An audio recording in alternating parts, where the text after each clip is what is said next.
Hello दोस्तों, आपका हमारे चैनल पर स्वागत है। अगर आप चैनल पर नए हो तो मेरे चैनल को सब्सक्राइब करो, लाइक करो एंड शेयर करो। This is growth master TNT।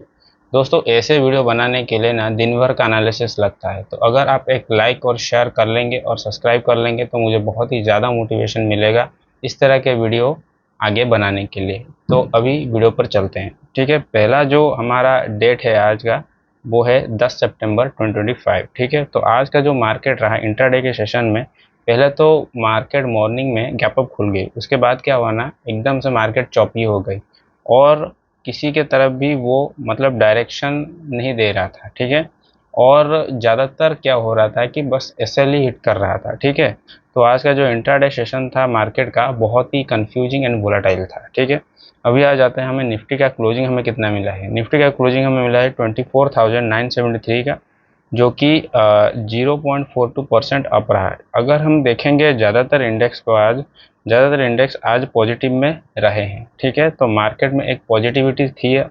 और अगर हम बैंक निफ्टी का देखेंगे क्लोजिंग हमें मिला है 54,536 का, जो कि 0.59% अप है।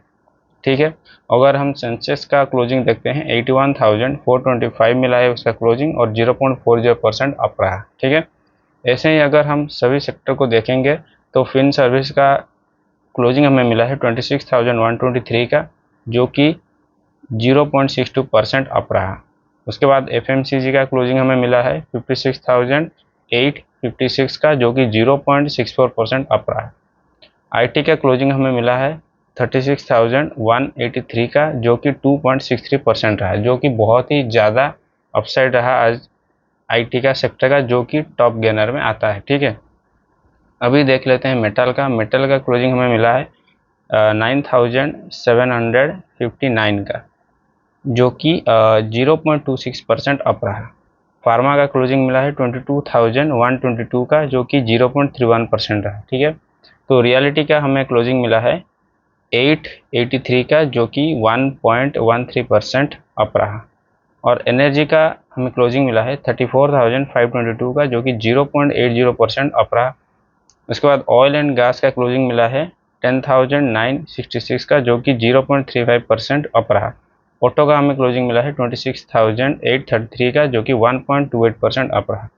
अगर हम निफ्टी मिड कैप 100 की बात करें तो उसका क्लोजिंग हमें मिला है 57,999 का, जो कि 0.93% अप रहा। ठीक है, अभी देख लेते हैं निफ्टी स्मॉल कैप 100 का, जो कि 17,874 का क्लोजिंग हमें दिया है, जो कि 0.73% अप रहा है। ठीक है, तो अगर हम पूरा मार्केट को देखेंगे मतलब इंडियन मार्केट को देखेंगे तो हमें पूरा पॉजिटिव क्लोजिंग हमें मिला है, जो कि बहुत ही अच्छी बात है।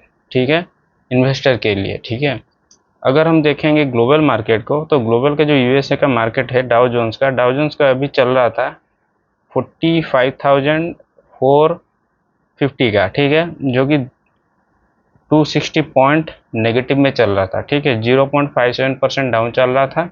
और उसके बाद नाजदा का चल रहा था 21,916 का, जो कि 36 पॉइंट अप रहा। ठीक है, और 0.17% पॉजिटिव में चल रहा था। ठीक है, अभी देखते हैं डैक्स का क्या हो रहा है। डैक्स का क्या हो रहा है कि 23,626 का अभी चल रहा था, जो कि 91 पॉइंट नेगेटिव में चल रहा था, जो कि 0.39% डाउन चल रहा था। ठीक है, और चाइना के अगर हम बात करें तो चाइना का ऑल इंडिसेस पॉजिटिव में चल रहा था, बहुत ही अच्छी पॉजिटिव में चल रहा था। और इंडिया का जो मार्केट है दोनों इंडिसेस जो हैं वो थोड़ा नेगेटिव में चल रहे थे, 0.40% अपसाइड, नेगेटिव नहीं अपसाइड में था। ठीक है, तो अभी चलते हैं न्यूज़ सेक्शन के ऊपर। जो पहला न्यूज़ आ रहा है ना, US के जो स्टॉक थे वो बहुत ही ऊपर जा रहे थे। मतलब बुधवार का जो मार्केट था USA का, तो उसके जो स्टॉक्स थे बहुत ही अच्छे से गैप अप खुले और ऊपर ही जा रहे थे। उसका रीज़न ये बताया जा रहा है कि जो उसके जो फैक्ट्री प्राइसेस जो गिर रहे थे अगस्त में, उसी वजह से एक फेडरल रिजर्व को इंटरेस्ट रेट कट करने का मतलब चांस मिल गया है। ठीक है, तो मतलब ये एक प्रोबेबिलिटी इंक्रीज कर रहा है कि अब US फेडरल रिजर्व को इंटरेस्ट रेट करना पड़ेगा नेक्स्ट वीक को। ठीक है, तो उसके साथ ही इन्वेस्टर जो हैं वो ये सोच रहे हैं कि 0.25 बेसिस पॉइंट का रेट कट हो सकता है। ठीक है, अभी जो आ रहा है मीटिंग सितंबर 16 या 17 को। ठीक है, उसके बाद दूसरा न्यूज़ क्या है कि इन्वेस्टर लोग ये सोच रहे हैं कि जो पीपीआई के डेटा है वो डिसाइड करेगा कि इन्फ्लेशन क्या क्या है। ठीक है, वो फेड उसके ऊपर नज़र रखे हैं। और एक और भी डेटा आ रहा है, वो कौन सा डेटा है, वो है कंज्यूमर प्राइस इंडेक्स का डेटा। ठीक है, जो कि गुरुवार को रिलीज होगा। ठीक है, तो वो सारी चीज़ें आने के बाद फेड जो है वो डिसाइड करेगा कि कितना बेसिस पॉइंट वो रेट कट कर सकता है। ठीक है, अभी तीसरे न्यूज़ पर आ जाते हैं। तीसरा न्यूज़ क्या है? तीसरा न्यूज़ ये है कि जो जापान का मार्केट निकाई है वो ऑल टाइम रिकॉर्ड हाई पर अभी चल रहा है। ठीक है, क्योंकि उन्हें ये लग रहा है कि अभी टैरिफ थोड़ा कम होने वाला है, जो कि ट्रम्प साहब अभी उसके ऊपर डाले रखे थे। ठीक है, और उसके बाद 4 नंबर में जो हमें न्यूज़ मिला है वो है ट्रम्प अभी बोल रहे हैं यूरोप यूनियन के ऊपर प्रेशर डाल रहे हैं कि वो इंडिया और चाइना के ऊपर 100% टैरिफ डालने को। ठीक है, तो इसी वजह से क्या होगा ना, पुतिन के ऊपर प्रेशर पड़ेगा और वो जो वॉर हो रहा है उसके ऊपर थोड़ा हल्ट आएगा। ठीक है, और इसी वजह से जो बेजिंग है, बेजिंग मतलब चाइना। ठीक है, चाइना का जो बेजिंग है उसने ट्रम्प को सलाम किया है और इससे बोला है कि ऐसे मतलब यूरोप यूनियन को ऐसी सलाह मत दें कि जैसे चाइना और इंडिया के ऊपर ऐसे टैरिफ पड़े। ठीक है, तो अभी आ जाते हैं 6 न्यूज़ के ऊपर।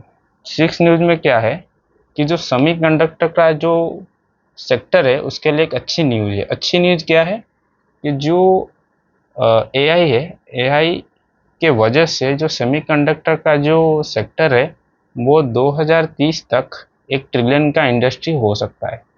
क्योंकि जो एआई है वो सेमीकंडक्टर के जो सेक्टर है उसमें बहुत ही ज़्यादा रेवोल्यूशन ला रहा है। ठीक है, तो अगर आपको सेमीकंडक्टर के सेक्टर को देखना है तो आप इसे देख सकते हैं। ठीक है, उसके बाद आ गया 7th न्यूज़। 7th न्यूज़ में ये है कि इजराइल ने अटेम्प्ट किया है एक जो हमास का जो पॉलिटिकल लीडर है उसको मार गिराने के लिए, जो कि वो कैसे कर रहा था, एयर स्ट्राइक करके, वो भी कतार के अंदर, वो भी मंगलवार को। ठीक है, और वो अपने जो मिलिट्री एक्शन है उसके अंदर ले गए। तो इससे क्या हुआ कि जो ट्रम्प साहब थे, ट्रम्प साहब ने ये बोला कि ये जो एयर स्ट्राइक ऐसे इजराइल कर रहा है उससे वो नाखुश हैं।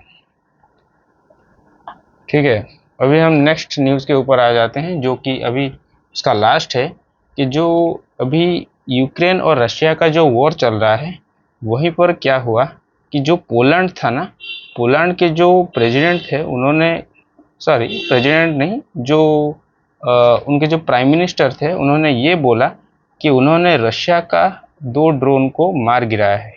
कहाँ पर? यूक्रेन के मतलब जो बॉर्डर के पास है। ठीक है, तो यूक्रेन ये बोल रहा है कि पुतिन एक्चुअली वेस्ट को टेस्ट कर रहा है। ठीक है, उसका पेशेंस को टेस्ट कर रहा है। और यूक्रेन के जो फॉरेन मिनिस्टर थे उन्होंने भी ये बोला कि जो पुतिन का जो आर्मी है वो हर वक्त एस्केलेट करता रहा, उसका जो वॉर है उसको वो एस्केलेट कर रहा है वेस्ट की तरफ। ठीक है, तो इससे ये लगता है कि वो वेस्ट को इंटिमेट करने की कोशिश कर रहा है वॉर के अंदर लाने के लिए। ठीक है, तो ऐसे रहा हमारा ग्लोबल न्यूज़। और अगर आपको इस वीडियो से ग्लोबल न्यूज़ के बारे में डिटेल पता चली तो इस वीडियो को लाइक करें, शेयर करें और सब्सक्राइब करें। देखिए, मैं इस वीडियो में ये बताना चाहता हूँ कि मैं इन्वेस्टमेंट और स्विंग ट्रेडिंग के बारे में भी नॉलेज देता हूँ। तो अगर आप ये चीज़ें सीखना चाहते हैं तो ज़रूर कमेंट डाउन करें। ठीक है, और हो सकता है तो आप मुझे अपने सोशल मीडिया प्रोफाइल पर भी मुझे फॉलो कर सकते हैं। धन्यवाद, जय हिंद।